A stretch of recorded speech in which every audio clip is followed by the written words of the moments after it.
Bonjour à tous, nouvelle vidéo dans laquelle j'ai décidé de vous faire part d'une petite trouvaille que j'ai dénichée chez moi pendant ce confinement en fouillant dans mes vieux livres et dans mes cartons. Je suis tombée sur quelque chose qui pourrait vous intéresser.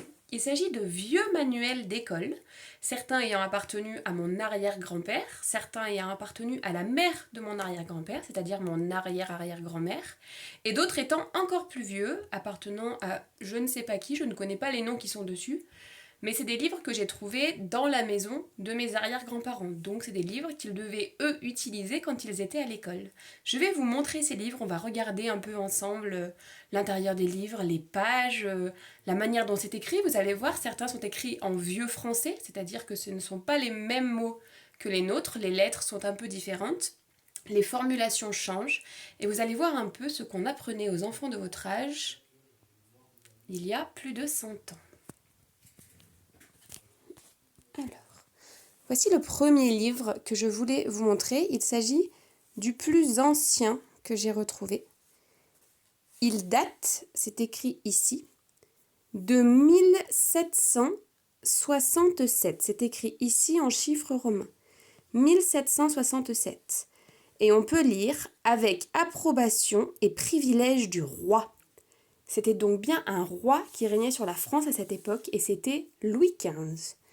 C'est un ouvrage de géographie. C'est écrit ici, géographie universelle. À l'usage des collèges, elle est donc destinée à des élèves qui étaient un peu plus âgés que vous. Je vous montre un peu à quoi il ressemble. On voit l'intérieur de la couverture en couleur.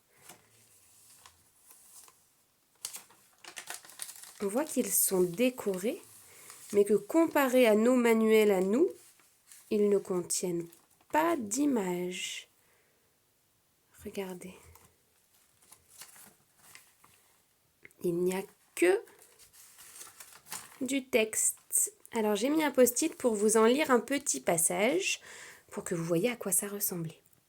Géographie universelle. Qu'est-ce que la géographie? C'est la description du globe terrestre. Qu'est-ce que le globe terrestre? C'est cette masse composée de terre et d'eau que nous habitons et qu'on appelle Terre. Alors les plus observateurs d'entre vous remarqueront qu'ici par exemple il y a écrit description. Or, à la place du S, on a ce qui ressemble à un F. Effectivement, à cette époque, les S s'écrivaient de cette manière. Ils s'écrivaient comme les F. On ne faisait pas la différence à l'écrit. Voilà donc à quoi ressemble cet ouvrage de géographie qui date de 1767. On voit qu'il est très abîmé. Certaines pages sont arrachées, la couverture est très abîmée. En même temps, il a plus de 200 ans. Alors, je vous en montre un second qui est un tout petit peu moins vieux, mais pas beaucoup, puisque celui-ci, donc on retrouve la même décoration intérieure. Celui-ci date de 1769, donc 2 ans plus tard simplement, avec approbation et privilège du roi, encore une fois Louis XV. Il s'agit cette fois d'un livre d'histoire qui nous parle, regardez par exemple, des Japonois. Nous, aujourd'hui, nous dirions les Japonais. À l'intérieur, il a le même format que l'ouvrage de géographie. On constate que les pages sont un peu rosées, regardez sur la tranche. Les pages sont un peu rosées. Et on a la même décoration, le même type de décoration à l'intérieur. Encore une fois, il est vieux, il est usé. On voit que la couverture est très vieille. On distingue ici Histoire moderne, tome 10, avec des petites décorations. Alors, je vous montre cette fois un livre qui date, c'est écrit ici, et cette fois, regardez, ce sont les nombres que nous connaissons. Il date de 1842. C'est un ouvrage de grammaire française. Alors ça, on connaît bien. On lit ici qu'il a appartenu à mademoiselle Philomène Paquet du Buisson. Donc Philomène Paquet, c'était la maman de mon arrière-grand-père. C'est donc mon arrière-arrière-grand-mère. On lit ici « À Philomène Paquet du Buisson, 1889, Loire ». On a vu que l'ouvrage date de 1842, mais elle l'utilisait à l'école en 1889, donc un peu plus tard. Et elle était dans la Loire, puisqu'elle habitait au Buisson, c'est-à-dire à Vérane, à côté de Macla, peut-être que vous connaissez. Je voulais vous lire un petit passage de la grammaire française telle qu'on l'enseignait aux élèves. Alors, par exemple, ici, qu'est-ce que le nom ? Nous, on sait ce qu'est le nom. On va voir comment il définissait le nom en 1842. Qu'est-ce que le nom ? Le nom est un mot dont on se sert pour désigner une personne ou une chose, Paul, maison, ou bien une réunion de personnes ou de choses, comme armée, forêt, etc. Vous voyez que ça ressemble un peu à notre définition du nom, puisque nous on dit qu'un nom sert à désigner une personne, une chose ou un animal. Je continue. Combien distingue-t-on de sortes de noms ? On distingue 2 sortes de noms, le nom commun et le nom propre. Ah, ça nous, on le connaît. Qu'est-ce que le nom commun ? Le nom commun est celui qui convient à tous les objets de même espèce, comme le nom homme, par exemple, ou le nom ville, qui convient à toutes les villes. Et qu'est-ce que le nom propre ? Le nom propre est celui qui ne convient qu'à une seule personne ou à une seule chose, par exemple France, Paris. On reconnaît ici certaines idées qu'on a nous aussi dans notre grammaire française. On les définit de manière un peu plus simple peut-être, mais en tout cas, on enseignait les noms de la même manière qu'aujourd'hui. Je vous montre quelques pages de ce manuel. Encore une fois, vous constatez qu'on a surtout du texte, mais pas d'image.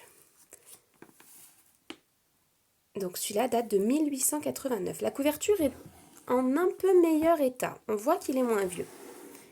Je vous montre à présent le plus récent. Il s'agit d'un ouvrage de géométrie. Celui-là appartenait à mon arrière-grand-père. Il est donc beaucoup moins vieux.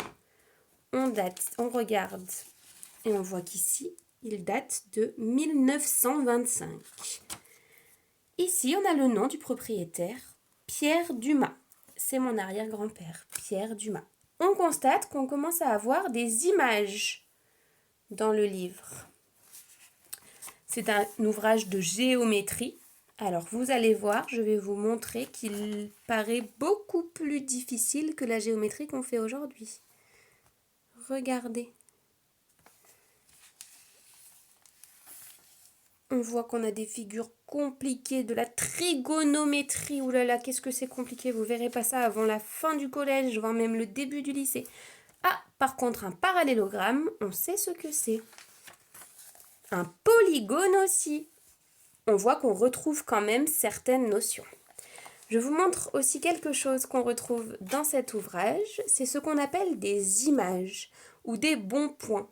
C'est ce qui était distribué aux élèves à l'école quand ils faisaient une action qui était bénéfique pour la classe, quand ils travaillaient bien, quand ils avaient un bon comportement. On leur distribuait des images comme récompense qu'ils pouvaient coller dans leur manuel.